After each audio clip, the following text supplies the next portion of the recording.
Panchakoshadi yogena tattanmaya ivastitaha Suddhatma nilavastradi yogena sphatiko yata Panchakoshadi yogena, by identification with the five sheaths, tat, that, tanmaya, identical with that, iva, like, stitaha, appears, shuddhatma, the pure self, nilavastradi yogena, by association with a blue garment, sphatikaha, crystal, yata, just as. On account of union with the five sheaths, the pure Ātman appears to be like them, like a clear crystal appears to be colored blue or red when in contact with a cloth of that color. Namaste. So, a quick review of the five koshas. The Annamaya kosha, or food body, food sheath actually, is the gross body, a bag of bones made of meat and food which is digested and turned into the physical parts of the body. Then there's the pranamaya kosha, the energy body. And of course, prana has 5 different forms, the prana, udana, etc. And they perform different functions in the energy department. They're the energy body. And this is the body that travels from one gross body to another at the time of death. Then there's the manomaya kosha, the mind body. And we all know about the mind. It's like a monkey jumping around, chattering meaninglessly.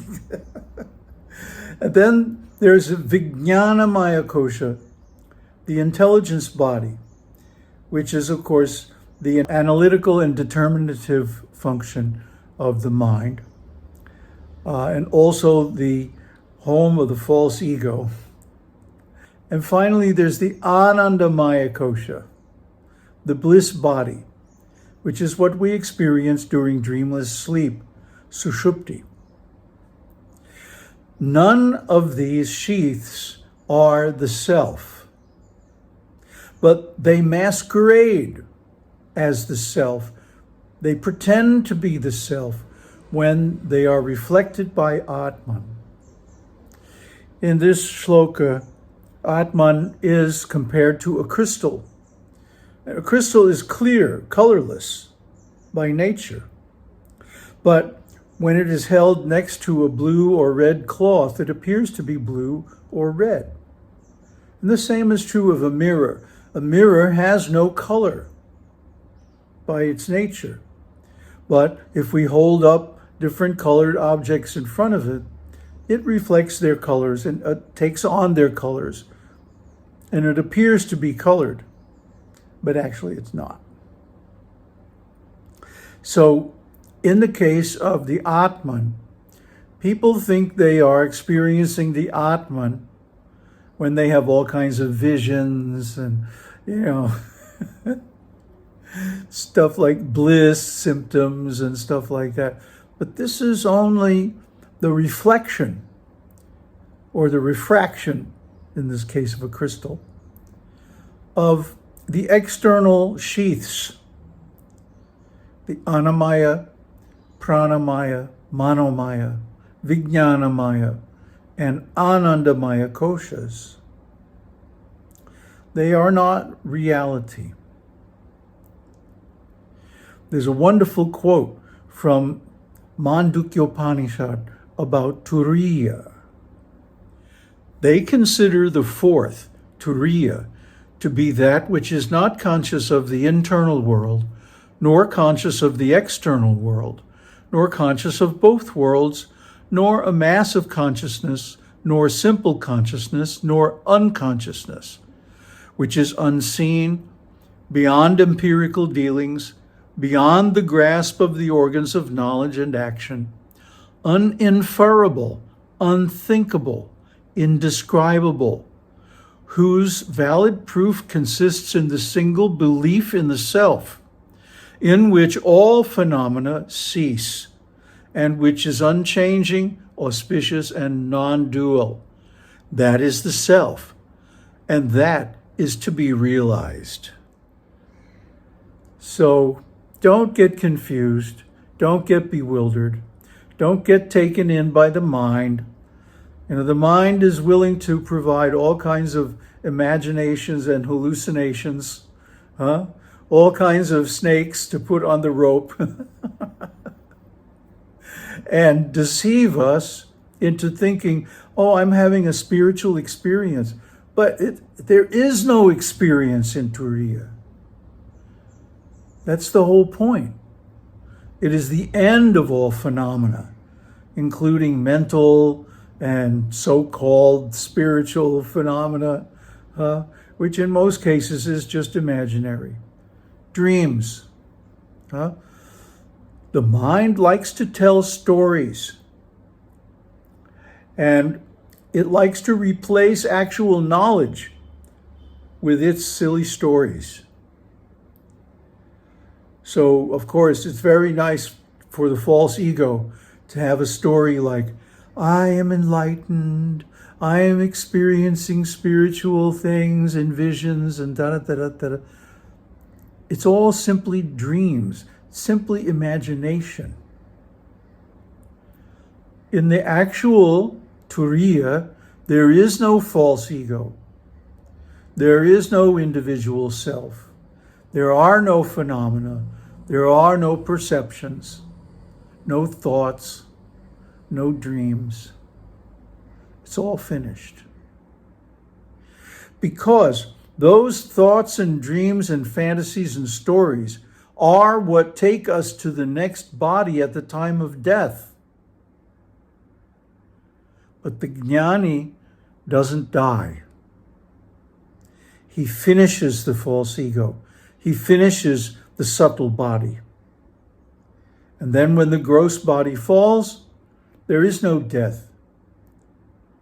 Simply continuous existence as Brahman.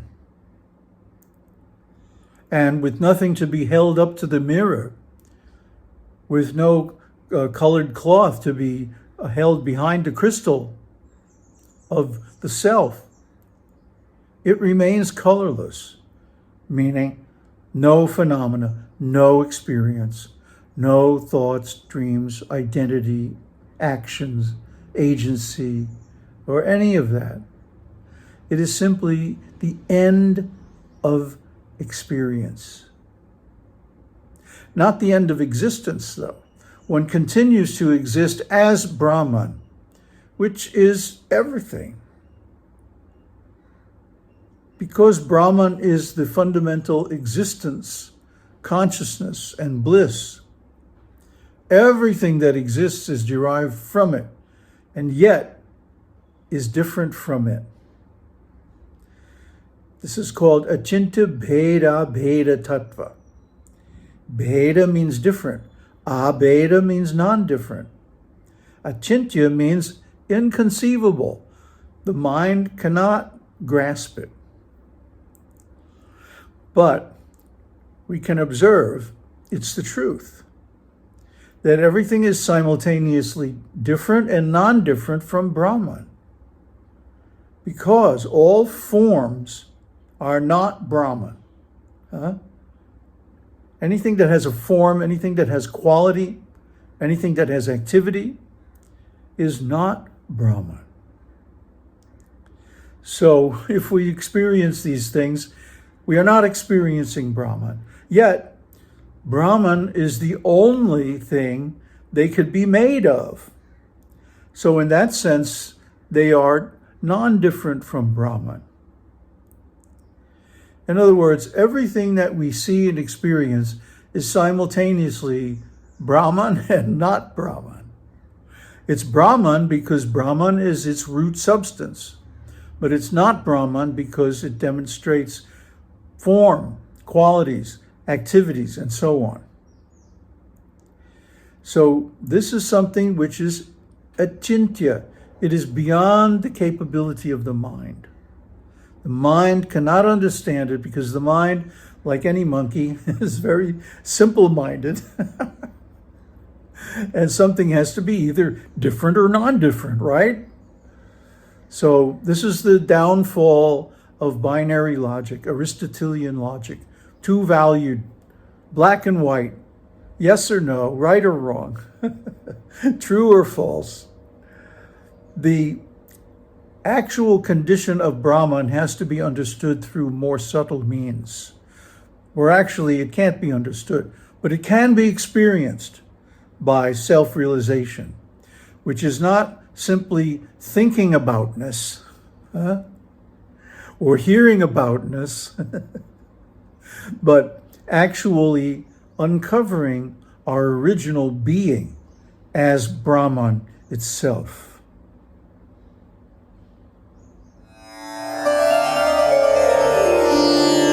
Om Tat Sat, Om Shakti Om.